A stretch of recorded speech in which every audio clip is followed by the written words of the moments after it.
Hi everyone, Josh here with Solloway Cleaning and Restoration. Today I want to continue talking about some commercial case studies. This one we're going to focus on is a senior living facility in Manchester, New Hampshire. The problem that they had was a sprinkler burst on the 4th floor, so a whole stack of units got flooded.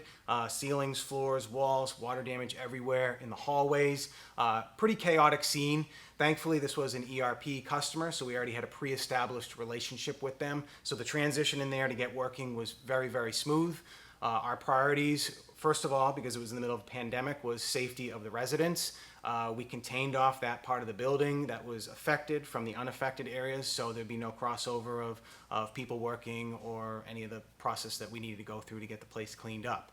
Next priority was extraction, getting the water out of the carpets, floors, ceilings, and then also moving the residents out safely. We had to pack out their units. There was so much damage, they couldn't stay in there, obviously. We had to do this in a very short period of time. So that was the process in a nutshell. It took a couple weeks, but we got it done, and the customer was very happy in the end.